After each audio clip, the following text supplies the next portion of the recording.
بسم اللہ الرحمن الرحیم۔ السلام علیکم ورحمۃ اللہ وبرکاتہ۔ حضرت عبداللہ بن عمر رضی اللہ تعالیٰ عنہ سے روایت ہے کہ رسول اللہ صلی اللہ علیہ وآلہ وسلم نے فرمایا کہ جس کسی نے علم دین کی رضا کے لیے نہیں بلکہ غیر اللہ کے لیے یعنی دنیوی اور نفسانی اغراض کے لیے حاصل کیا وہ جہنم میں اپنا ٹھکانہ بنا لے۔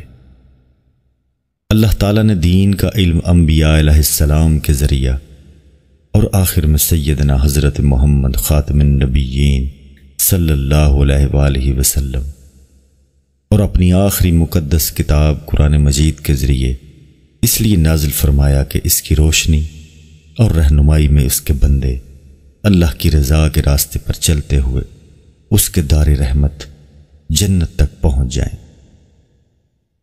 اب جو بدنصیب آدمی اس مقدس علم کو اللہ تعالیٰ کی رضا اور رحمت کی بجائے اپنی نفسانی خواہشات کی تکمیل اور دنیوی دولت کمانے کا وسیلہ بناتا ہے اور اسی کے واسطے اس کی تحصیل کرتا ہے، وہ اللہ تعالیٰ کے نازل فرمائے ہوئے اور رسول اللہ صلی اللہ علیہ وآلہ وسلم کے لیے ہوئے اس مقدس علم پر اور ظلم عظیم کرتا ہے۔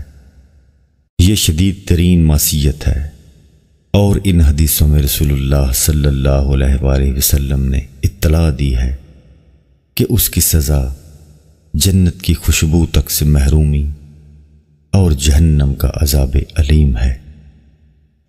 معزز ناظرین، ویڈیو پسند آنے کی صورت میں اس کو لائک اور شیئر کرنا نہ بھولیں۔ مزید احادیث کی ویڈیوز اور اسلامک ویڈیوز دیکھنے کے لیے ہمارے چینل کو سبسکرائب ضرور کریں۔